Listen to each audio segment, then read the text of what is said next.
We've got all the bolts pulled around the clutch cover here. We're going to go ahead and remove this. We're going to have to remove the clutch, removing the air box lid at this time.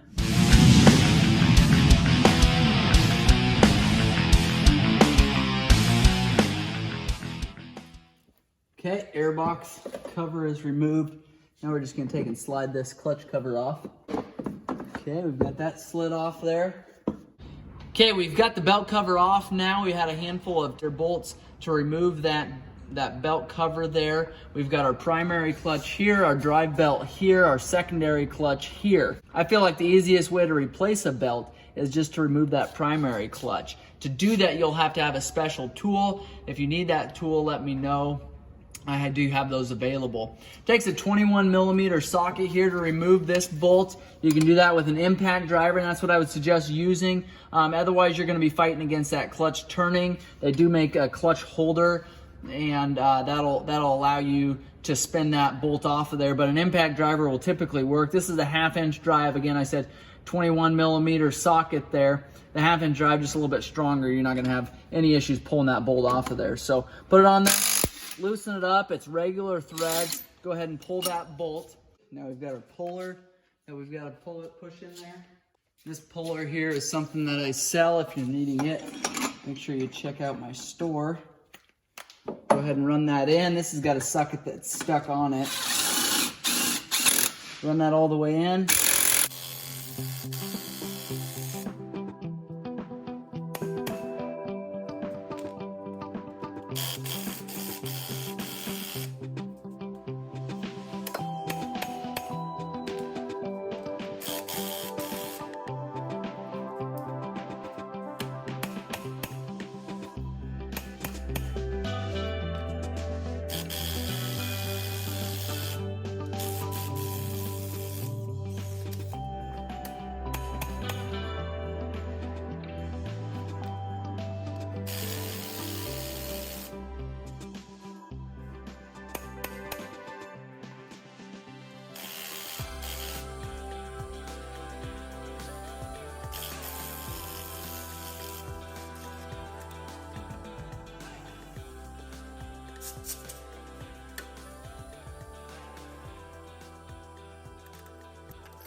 So that bolt is out now. Now we've got our clutch puller there. The clutch puller looks like this here.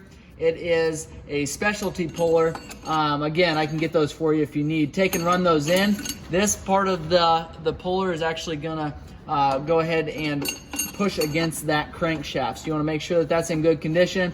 Make sure it's not smashed or grooved or any unusual marks on there, because you don't wanna damage that crank. Now, once you're ready to pull that clutch, you can take, again, 21mm for this puller and run that in.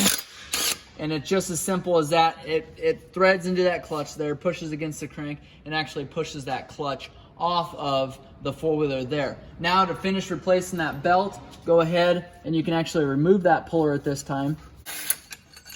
So puller is removed. You can take that clutch, slide it off. Now we can take our clutch. Now our primary clutch is out. Now to remove the belt, all you have to do is take and slide that out of that groove of that secondary clutch. Then you can just take that belt, slide it out of there, and replace your belt that way. You don't even have to pull that secondary clutch. If you do have to, it's just a 15mm bolt right there. Pull that bolt out there. You don't need any special tools to remove that secondary clutch. You can just take and pull that out.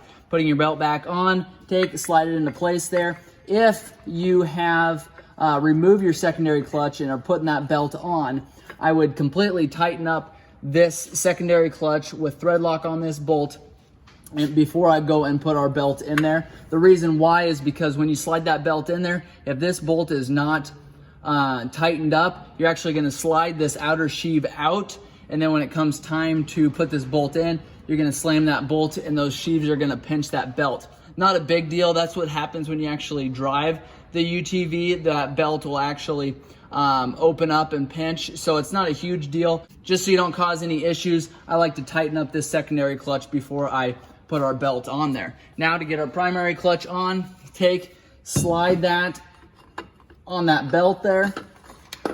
turn the primary clutch at a little bit of an angle, slide it on that crankshaft there, and then just push it into place. That sucks that belt down into that secondary drive there. Take thread lock, put it on this bolt there, take and install that bolt. Make sure you torque it down to factory specs. To put the belt cover on, make sure you've got your gasket in here. Make sure that that's in good condition before sliding this belt cover back on. You also want to make sure that there's no water or dirt or debris in here before going back together. So if you're sitting here knocking dirt down into this clutch cover, you want to make sure you clean that out before you buckle this up. Okay, and once you get it past that greaser there, it'll just slide into place. Now we've got our screws that we're going to put in there. They are 8mm bolts. Make sure that's in place there. Then you can start snugging those down. You're putting on a plastic cover, so you do want to make sure you don't over tighten these. When you over tighten them, you'll actually suck that plastic down. You'll end up cracking that plastic. Okay, the 8mm are around. That clutch cover are on. I've got a new air filter I'm going to put in there, and then we are actually going to be all set on this Polaris Ranger 1000. We've done the prop shafts on here. We replaced the belt. We've done service work. We've done an overview, and I've showed you a couple of tricks to this machine. I've showed you a couple things I didn't like, a couple things I did like. If this video has been helpful, make sure you like and subscribe. If you've got questions, make sure and leave those comments below. I appreciate you guys watching.